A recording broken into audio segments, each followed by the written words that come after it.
Estamos no Ativamente Cast e aqui nós vamos falar sobre pessoas, vamos falar sobre ativar a mente, enfim, como a gente pode viver melhor no nosso dia a dia, em alguns fundamentos assim de neurociência, de conhecer as pessoas, de atitudes durante o dia. E hoje nós estamos ao vivo aqui com uma convidada muito especial. É a Maria Lúcia Torres, a doutora Maria Lúcia Torres, que hoje nos faz uma visita aqui em Balneário Camboriú. A gente já teve a oportunidade de conversar com ela online, mas hoje fomos brindados com a sua presença. Ela mora em Brasília e veio aqui nos fazer uma visita e nós não poderíamos deixar de passar essa oportunidade para conversar um pouquinho mais com ela sobre comunicação, sobre como lidar com os jovens, com os adolescentes, né? Que é uma das especialidades dela. E hoje eu vou homenagear ela com a sua presença com um buquê de flores, Muito porque obrigada. nos sentimos muito honrados com a sua presença aqui. Muito obrigado. Obrigado pela oportunidade, obrigado pelas flores. Fico muito honrada com o convite e fico feliz de estar aqui com você mais uma vez para a gente conversar sobre a comunicação dos jovens. E é uma alegria sempre falar sobre esse assunto e mais ainda de estar com você e a sua esposa, claro. Tá bom. Mas não vamos dar muita folga, né? Então é o seguinte, ó. Deixa eu primeiro fazer uma pergunta aqui para ti, já que estamos face to face, né? Aqui, presencial. Como é que é essa história assim de você é fonoaudióloga, né? E como é que é essa história de chegar assim a ser uma fonoaudióloga de tanta relevância que a gente conhece, com trabalhos publicados, com trabalhos premiados, né? Que trabalhou na Rede Globo por 20 anos, se não me engano, por 20 anos, né? E isso é uma curiosidade, né? Então, vamos fazer duas perguntas inicialmente. A primeira é assim, ó, como que chegou a questão da fonoaudiologia? E segundo, como que é trabalhar, porque isso é uma curiosidade, eu acho que muitas pessoas têm, né? Trabalhar com aqueles artistas globais, né? Aqueles repórteres, né? Eles são assim, eles têm um dom especial, assim, como é que funciona isso? Então, primeiramente, como eu cheguei à fonoaudiologia. Sim. Eu, desde pequena, tinha muita vontade de ser professora como a minha avó, que eu achava que aquilo era muito legal, de ensinar as pessoas coisas importantes da Sim. vida. Então, eu achava que isso era muito bom. Mas eu era muito tímida, muito acanhada, muito caladinha. E eu não tinha coragem de falar em público na minha sala de aula, que diria para enfrentar uma sala de aula onde eu seria professora, jamais. Nossa Senhora. E então, eu desisti da carreira de ser professora como a minha avó. Mais para frente, eu pensei em ser médica. Aí médica, eu falei assim, não, médica acho que não vai ser bom, porque tem que lidar com vidas, lidar com a morte, lidar com sangue. Ai, não, sangue não. O sangue assusta muito. Assusta até eu hoje. Eu não gosto muito de sangue também. Pois é, mas o curso de medicina envolvia essa parte. Então, odontologia também tinha essa mesma questão.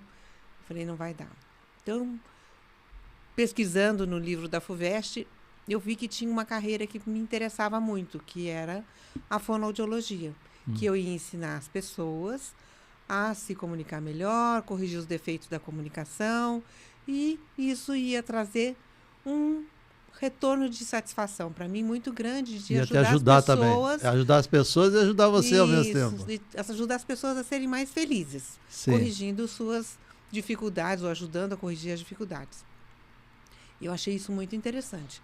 E assim fui prestar o vestibular, passei no vestibular para fonoaudiologia, e quando eu me vi na frente de uma faculdade de medicina, que eu sempre pensei em fazer medicina quando eu passava na frente daquele prédio, eu fui fazer fonoaudiologia na Escola Paulista de Medicina. Sim, uma escola de referência, né? Que era próximo da minha casa, onde era o caminho do meu colégio. Então, todo dia eu passava lá, falando, quando eu crescer, eu vou estudar aqui.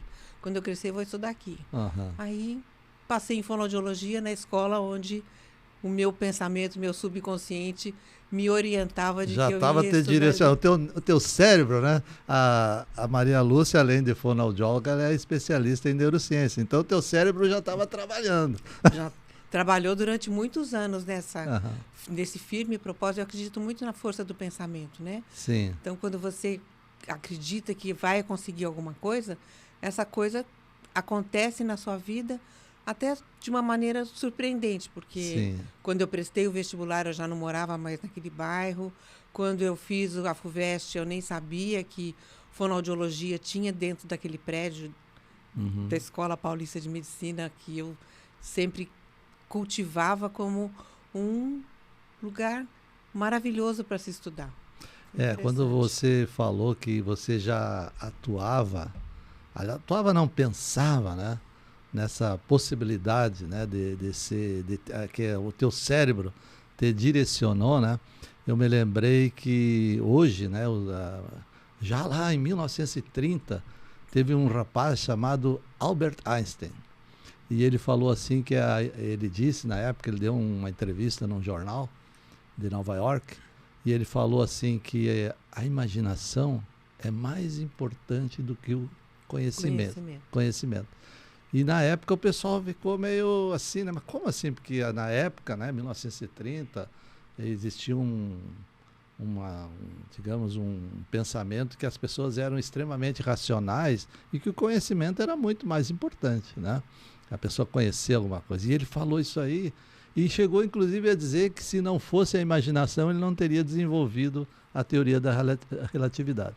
E hoje, com os aparelhos que existem, que enxergam até os pensamentos dentro da mente das pessoas, os neurocientistas estão chegando à conclusão de que realmente os neurônios, as células cerebrais que trabalham na imaginação, são os mesmos que trabalham na realidade.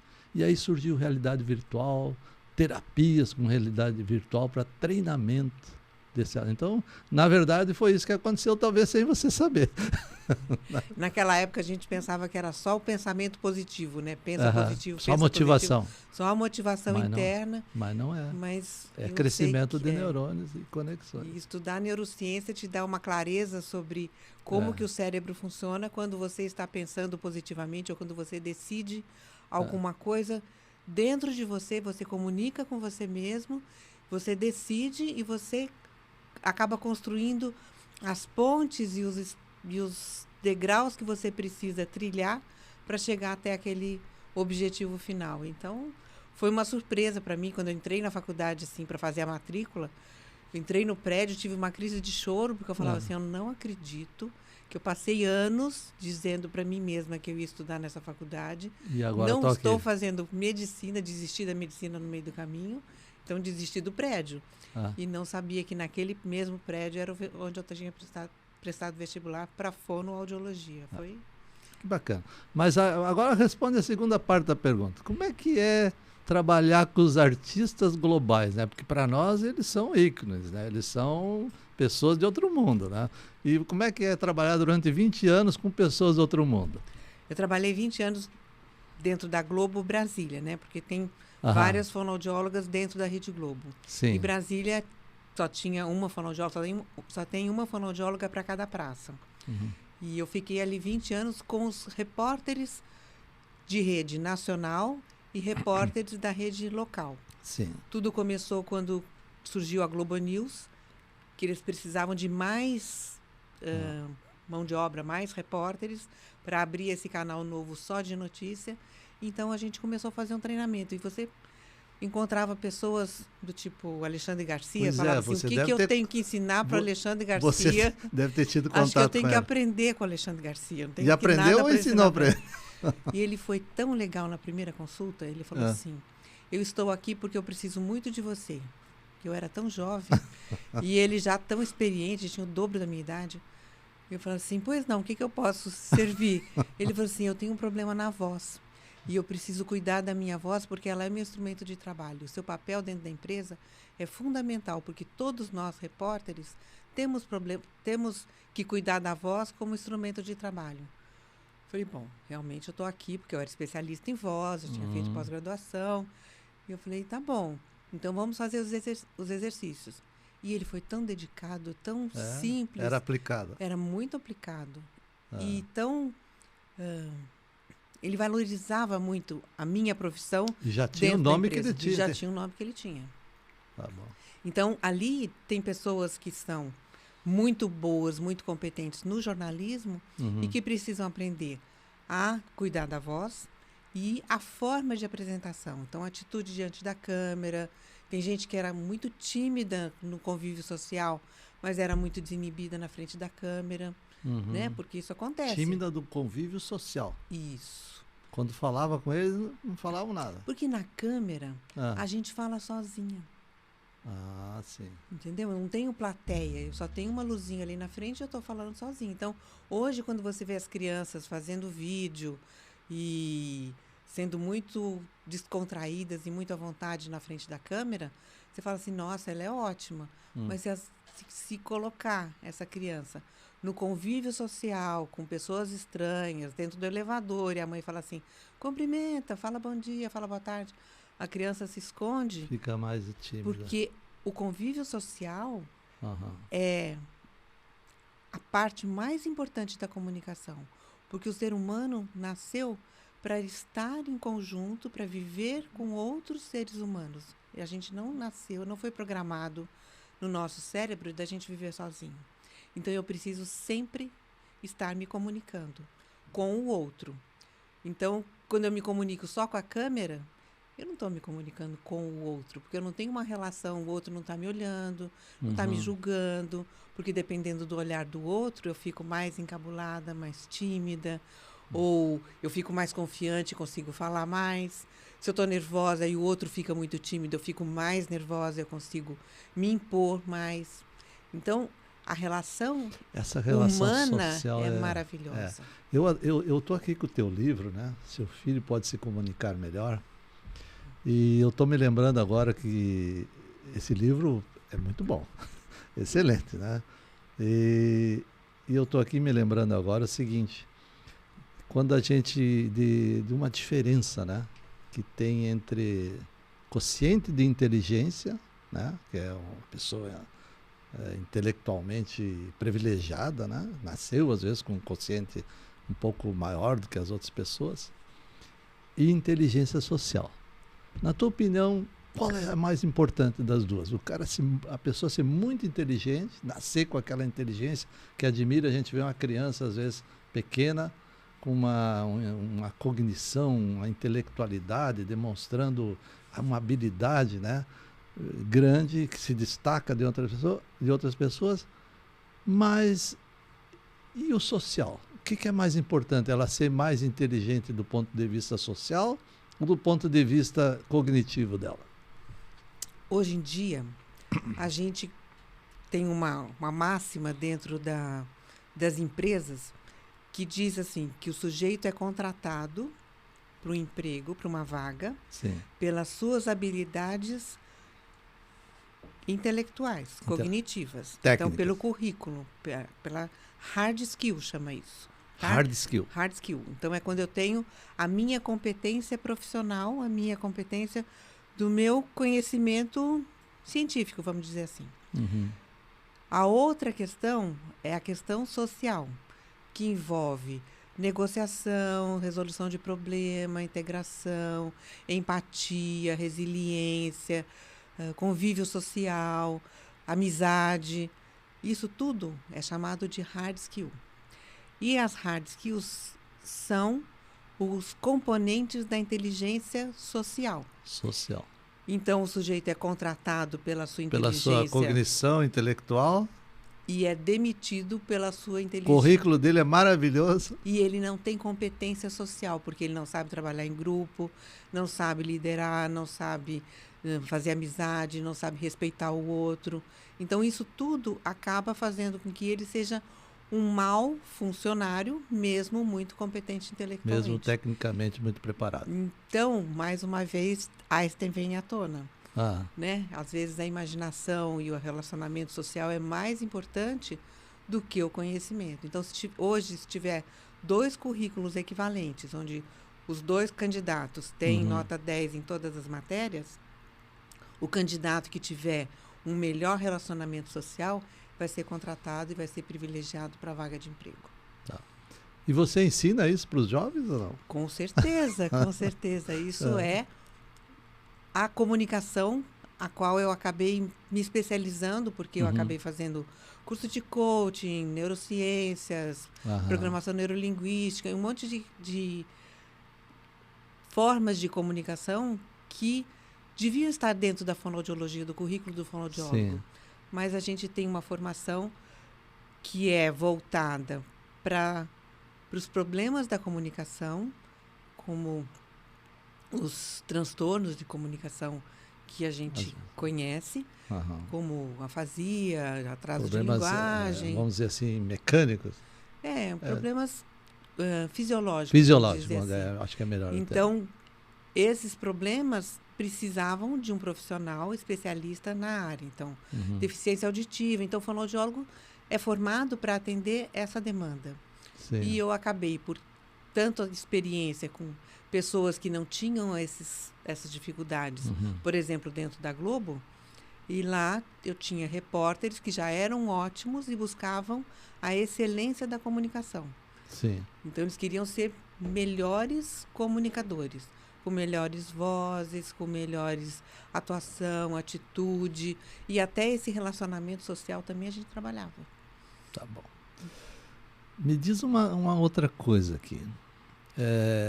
Quando a gente conversou a primeira vez, que foi online, a gente falou sobre comunicação e desenvolvimento pessoal, que foi o foco da conversa, né? Hoje a gente vai procurar focar um pouquinho mais em comunicação e liderança, né? Tem a ver alguma coisa com a outra? Como é que funciona isso aí? Como é que é possível ensinar, né, ou desenvolver a comunicação em um jovem, ou um adulto jovem, ou um líder de uma empresa, né, ou um líder familiar, né, para que ele desenvolva uma liderança melhor com comunicação? Como é que ele pode se comunicar melhor e ter uma liderança melhor no grupo? Eu esses dias vi uma frase num artigo que dizia assim, que primeiro você tem que liderar o teu grupo, a tua família, para depois convencer os outros da tua liderança. E isso é verdade? Não. Então, a liderança, para um sujeito ser um bom líder, ele precisa de ter uma comunicação muito boa com seus colaboradores, com a sua equipe. Então, e essa comunicação é equilibrada entre o que você fala e o que você escuta, porque a comunicação tem duas vias. Você fala e o que você escuta. E o que você escuta. A gente fala com a boca e escuta com 2 ouvidos. Né? Muita gente acha que ser bom comunicador é falar bem. Mas ser um bom comunicador significa saber ouvir e saber falar. Exatamente. Então, o líder, muitas vezes, ele acha que ele é líder porque ele manda e comanda todo mundo. Por exemplo, tem poder. Uma criança pequenininha que dá ordem para todo mundo, ele não sabe escutar o outro. O líder tem que ser empático, tem que ser amigo, tem que ser um bom ouvinte para acolher o outro e até saber sugerir alguma solução para aquela pessoa que não está vendo o caminho, como trabalhar na equipe, por exemplo. Sim. Entendeu? Então, eu preciso que o líder tenha essas duas habilidades bem equilibradas, a habilidade de falar e de ouvir.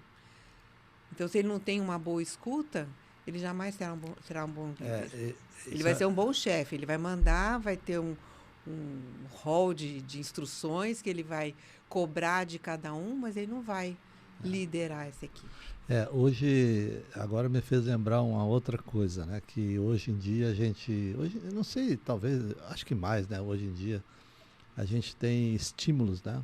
A toda hora, a todo momento a gente é cobrado para dar uma posição, o celular está junto conosco e de repente dá informação. E aí, às vezes, a gente é cobrado para dar uma posição, né, imediata. E aí eu fico pensando assim, né? Talvez, não sei se você vai concordar ou não, mas talvez a gente hoje, quando a gente ouve alguma coisa já com a intenção de responder e não com a intenção de compreender. O nosso cérebro, ele é automático, né? E a gente tem que se cuidar, porque às vezes a gente é provocado a dar uma opinião e automaticamente a gente, sem entender ou sem compreender o que a pessoa realmente quer falar, a gente dá uma opinião. Então é uma intenção de responder e não de compreender. Como que você acha isso, que, por exemplo, vamos falar do celular, por exemplo, né? Como que ele interfere nessa comunicação entre jovens, adultos, enfim, as pessoas em geral? A neurociência, neste caso, ajuda a responder essa dúvida para o nosso ouvinte, para quem está nos escutando.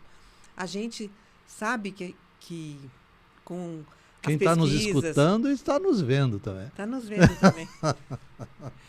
Então, a gente sabe que a neurociência vem avançando muito nas pesquisas com neuroimagens, aquela coisa toda. Então, um dos pesquisadores falou sobre os dois cérebros que a gente tem, esses dois sistemas dentro do nosso cérebro, o sistema 1 e o sistema 2. Sistema 1 e sistema 2. O sistema 1 é aquele que responde rapidamente, que é o de trás. Que é o de trás, que é o sistema límbico, que responde pela emoção.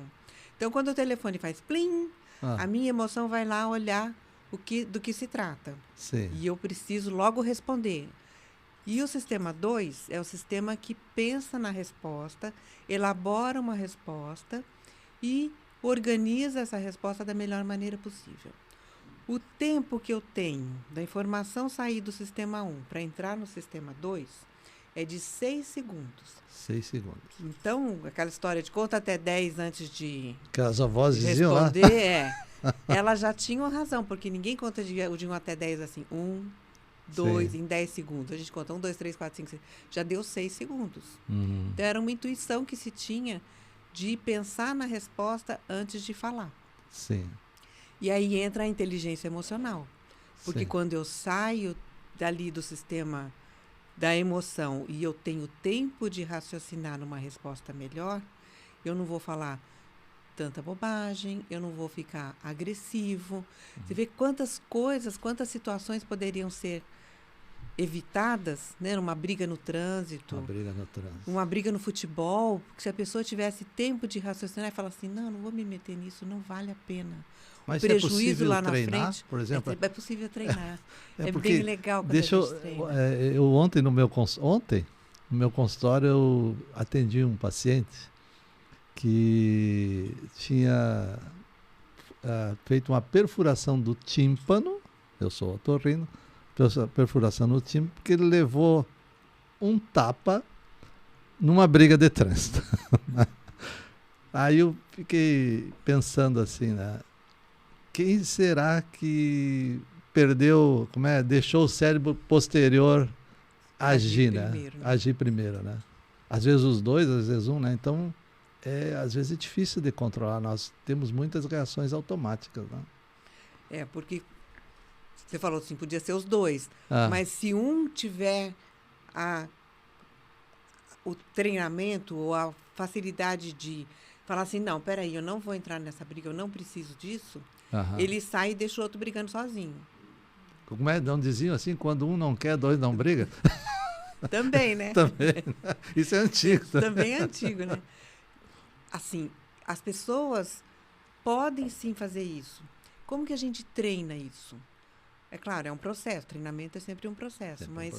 Você começa a dar para a pessoa lembranças de como ela reagiu em determinada situação. Então, você estava no trânsito. Então, você tinha 18 anos, tinha acabado de tirar a carteira e alguém te fechou. Você ficou irritadíssimo e saiu atrás dessa pessoa no trânsito para dar uma fechada nela lá na frente. Então, fica aquele pega no meio do trânsito. A primeira vez você faz, a segunda vez você faz, a terceira vez você quase bateu o carro. Sim. Ou bateu o carro. Sim. A próxima vez que alguém te fechar, você vai falar assim, não vale a pena, não vou fazer isso. Isso é treino de inteligência emocional. A gente se treina o tempo inteiro. Só que se treina sempre pela dor. né? Se eu bati o carro, capotei o carro, na próxima vez que alguém me fechar, eu vou falar assim, eu não vou correr atrás desse cara porque acho que ele está com algum problema, ele me fechou, foi sem querer. Sei lá, se dá sempre alguma justificativa dentro de você para você não cometer o mesmo erro. E quem não tem inteligência emocional repete sempre o mesmo erro. Vai correr atrás e uma hora vai morrer. Vai se prejudicar, ele mesmo. Mas me diz uma coisa, por exemplo, agora nós estamos falando no trânsito, né? A gente vê, pelo menos é a impressão que eu tenho, de que as mulheres controlam mais o seu cérebro posterior. E você é fonoaudiólogo, você lida com mulheres, com homens, com jovens, né? E isso é verdade ou não? Ou é um mito? Eu nunca pensei muito nisso. Mas eu vou te dar uma resposta, assim, de quem conhece o corpo humano e conhece o corpo das mulheres. Sim. A gente tem, uma vez por mês, durante toda a juventude, sim, um período que chama TPM. TPM, sim. E o TPM altera os nossos hormônios, altera o nosso humor, altera a nossa libido, as nossas emoções, altera tudo. Sim. Então, uma vez por mês, a gente tem que passar por aquilo. Sim. E a gente acaba se treinando. Fala assim, não, peraí, hoje eu estou assim, chorosa, porque eu estou na TPM, é a minha semana. Então, eu não vou ficar mais chorosa, porque eu já entendi que quando passar segunda-feira, vou voltar ao normal. Vai ficar ótima. E aí, quando passa, você fala assim, não é que passou mesmo? Já não estou mais tão triste. E vida que segue. Uhum. Então, eu acho que a gente acaba se treinando mais. Sim. E a mulher tem os filhos, então ela precisa relevar algumas coisas e não ficar tão irritada e fazer algumas ponderações. Quando o marido chega tão irritado, ela fala assim, hoje ele está de mau humor. Coitado, vou fazer um chá. Coitado. Deixa pra lá. Agora, se você entra na briga, se você não controla isso tudo, ou você não aprende como o seu corpo funciona, como a sua mente funciona, vai dar ruim. Tá. E agora vamos entrar um pouquinho numa das tuas especialidades, que é também a neurociência, né? Quando a gente, digamos, desenvolve melhor, ou controla melhor as emoções, o cérebro posterior, quando a gente, de repente, se relaciona melhor, quando, por exemplo, você falou das mulheres, de repente, depois da TPM, saber que tudo vai voltar ao normal, né? Quando eu me formei como médico, lá no final da década de 70, faz um pouco de tempo, mas não faz tanto, né? Em termos de ciência, não é muito tempo, né? Eu aprendi que a gente nascia com um determinado número de neurônios, certo? Que nós recebemos aquilo, né, de Deus, em primeiro lugar, depois dos pais, dos familiares, da genética, mas que conforme nós íamos vivendo e com o tempo, a gente só perdia neurônios, que eles iam morrendo, né? E quando a gente chegasse na idade avançada, se sobrasse algum neurônio, era lucro. E de repente isso mudou, né? E então a pergunta é assim, mudou, que a gente hoje sabe, né, alguns trabalhos que diz que não, que o cérebro, tem até um cientista que ganhou um prêmio Nobel com isso, que foi o Eric Kandel, né, que demonstrou, trocou esse paradigma, dizendo que não, que o cérebro ele se criava neurônios, se fortalecia conexões. E aí eu pergunto para ti, quando a gente troca um pouquinho a maneira de responder ou a maneira de se comportar, isso é só motivação, isso digamos assim, é uma força de vontade, ou lá no cérebro muda alguma coisa, fisicamente? Eu sou fonoaudióloga. Sim. Então, a gente faz terapia e a Sim. gente faz treinamentos. Então, talvez eu não soubesse disso no começo, nem sei se a ciência da fonoaudiologia sabia no começo, que esse treinamento fortalece as sinapses, produzindo mais neurotransmissores entre elas. Sim. E aí o comportamento fica aprendido. Então, por exemplo, você tem uma rouquidão. Sim. E procura uma fonoaudióloga. Ela vai lhe ensinar alguns exercícios que vão melhorar a sua rouquidão. À Sim. medida que você que treina... rouquidão, só para o pessoal entender, digamos, a alteração do timbre da voz, é isso? Isso, a rouquidão, a disfonia. Disfonia. Que acaba prejudicando, deixando a voz mais rouca assim. Às vezes perde a voz, né? Uhum. Ou uma professora que usa muito a voz, chega na sexta-feira, ela está sempre sem voz e ela precisa procurar uma fonoaudióloga que lhe ensine como fazer a sua função de ensinar sem perder a voz. E a gente fazia isso como uma prática, como a criança também que tem dificuldade no aprendizado. Mas vamos falar do professor, que tempo de terapia são 3, 4 meses de terapia para melhorar essa voz.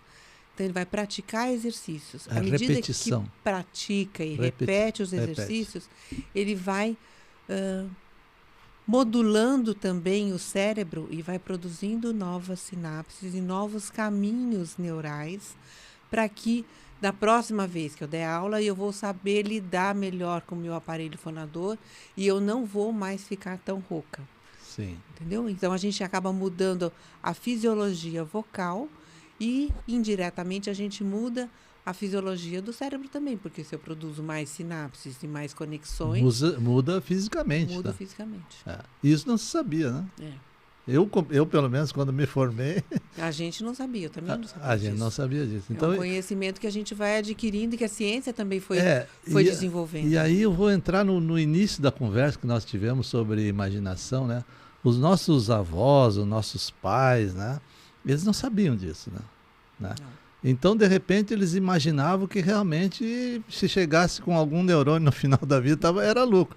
E, às vezes, as coisas caminhavam nesse sentido, né? E agora que a gente sabe, né, de que é possível a gente criar novos neurônios, eu li um trabalho esses dias, que até foi analisado pelo Instituto Karolinska da Suécia, que é o instituto que avalia os trabalhos médicos para a indicação de prêmio Nobel. Esse trabalho foi feito por um grupo de cientistas que analisou pessoas de 90 anos de idade. E eles descobriram que essas pessoas produziam em torno de 700 neurônios por dia. Oh. Veja bem, 90 anos de idade. Então, o que a gente pode pensar? A gente não está preso ao cérebro que a gente nasceu, né? A gente recebe uma genética, que é muito importante, mas que não é o final. Eu acho que o ambiente, né, aquilo que a gente pratica, aquilo que a gente repete, eu acho que esse treinamento que você dá, né, para melhora da comunicação, vai se transformando, né? E vai fica assim, você se empodera daquilo, aquilo se torna seu. Uma nova voz, uma nova atitude comunicativa, isso é seu. Essa semana agora eu recebi de uma mãe de um treinamento que eu dei há 2 anos atrás, não antes da pandemia, 3 anos atrás. Eu dei um treinamento numa escola com jovens de 15 e 16 anos. Ela estava no último ano do 2º grau. E não é mais 2º grau, né? Agora fundamental, fundamental. Ensino médio. Acho que mudou, eu também não sei bem como é que funciona. Então, esses meninos participaram do treinamento e eu fiz uma pesquisa com eles. E eles tinham um questionário para responder, como era a comunicação no primeiro dia do curso, no último dia do curso, e os pais responderam o mesmo questionário, como que viam a comunicação dos filhos antes e depois do treinamento. E tinha um grupo que era o grupo piloto, que não recebeu o treinamento e respondeu o questionário no mesmo período de tempo. E a gente observou que houve uma mudança significativa na segurança dos meninos de se posicionar, de ter mais coragem de falar depois do treinamento. E os pais também observaram isso, que eles ficaram melhores ouvintes e melhores falantes. E foi muito bonitinho, porque terminou e a gente fez a pesquisa. O artigo vai ser publicado agora no mês de junho. E então, estou bem feliz que a pesquisa corroborou todo o livro e todo aquilo que eu acredito que é o treinamento da comunicação. Você é capaz de... Aqui vamos mostrar novamente o livro da Maria Lúcia Torres. Seria capaz de, numa pequena frase, sintetizar esse teu livro? seu filho pode se comunicar melhor.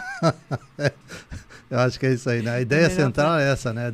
E essa mãe escreveu. Você trabalha mais com... O teu foco é jovens. Então, deixa eu só concluir agora. Essa mãe me escreveu um bilhetinho falando assim, minha filha, 3 anos depois do treinamento, hoje ela é líder, ela sabe falar bem em público, e ela comanda um grupo de jovens, mais jovens do que ela. Sim. Hoje ela deve ter uns 18, 20 anos. E ela melhorou muito por causa do treinamento. Eu queria te agradecer. É lindo ouvir isso. Um retorno tão fantástico. Bacana, né? Muito lindo. Muito bacana. E assim, o livro, eu acredito muito que com o treinamento, né, por causa dessas mudanças, por causa de apresentar recursos diferentes com a pessoa, por exemplo, que morre de medo de falar em público, que tem muita timidez e precisa enfrentar esse público, quando a gente dá as ferramentas para ela, ela não vai perder a timidez, ela não vai perder a introversão, mas ela vai ficar mais confiante, mais corajosa para enfrentar o público e passar o recado dela. Porque o que bloqueia, o que impede a pessoa de falar em público é o medo. E quando você dá a ferramenta para enfrentar esse medo, lembra, a gente tem dois recursos, né? Quando tem o medo, você pode fugir ou enfrentar. Ou enfrentar. Quando você só foge, você ensina seu cérebro a só fugir dele. Então, se você tem medo de falar em público, você está sempre... E fala assim, não, pode ir você na minha vez, pode ir você na minha vez. Você acaba perdendo a oportunidade de aparecer ou de colocar o seu pensamento. O outro ganha mais oportunidade de colocar o pensamento dele. E eu nunca enfrento. Sim. Então, se eu tiver ferramentas para enfrentar, eu vou conseguir controlar o meu medo, talvez. Entendeu? Nossa. Superar o meu medo. Me diz o seguinte, onde é que encontra esse teu livro? Ele está à venda na Amazon, está à venda no site da Tagore, que é o meu novo editor, e tem também na livraria Leitura. Então, se pelo título encontra... Na livraria catarinense também tem, também aqui tem, em Camboriú. Aqui em Santa Catarina, em Camboriú também tem? Aqui em Balneário Camboriú? Tem. Então, na livraria... bacana. Mas se colocar o título na Amazon... Você encontra. A gente encontra. Tem ele digital na Amazon, no Kindle, que você pode colocar, inclusive, na Alexa para ouvir o livro. A Alexa lendo o livro para você. Tá bom. E tem ele no Kindle para você ler no escuro, que não precisa acender a luz no seu tablet. Bacana.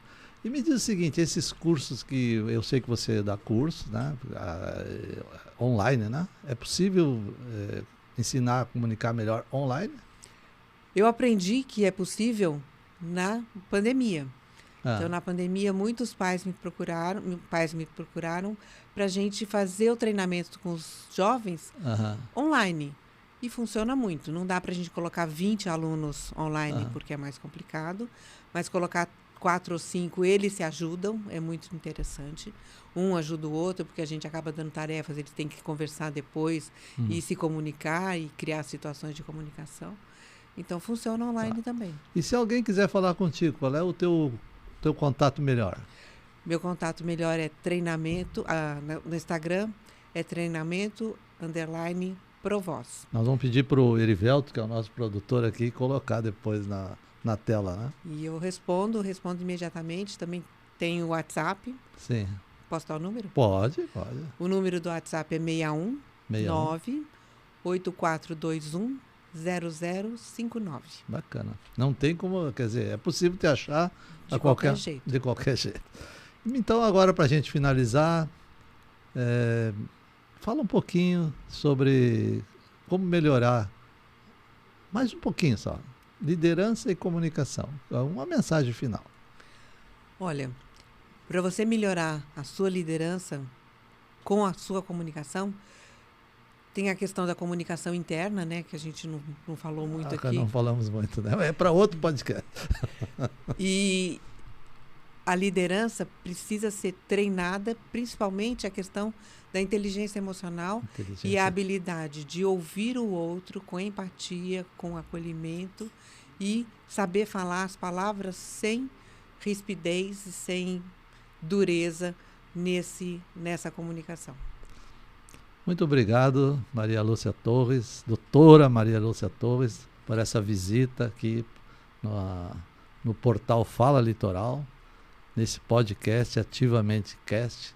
Tenho certeza assim, que eu aprendi muito hoje com a conversa com você. Tenho certeza que os nossos ouvintes e nossos espectadores também vão aprender muito, e isso ajuda nós na nossa inteligência, né, emocional, no nosso relacionamento, para que a gente se dê melhor durante o cotidiano da nossa vida. Muito obrigado pela tua presença. Obrigado pela oportunidade mais uma vez. Gostei muito de estar aqui, de estar com você mais uma vez, e me coloco à disposição para outras conversas e esclarecimento dos ouvintes.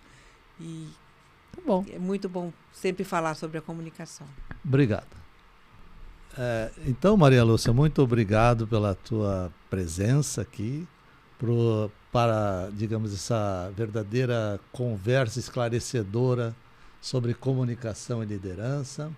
Tenho certeza que conversaremos mais em próximos episódios, principalmente sobre comunicação interna, que também é uma coisa muito importante. E ficamos muito contentes, muito agradecidos pela tua presença aqui no estúdio do portal Fala Litoral. E até uma próxima oportunidade.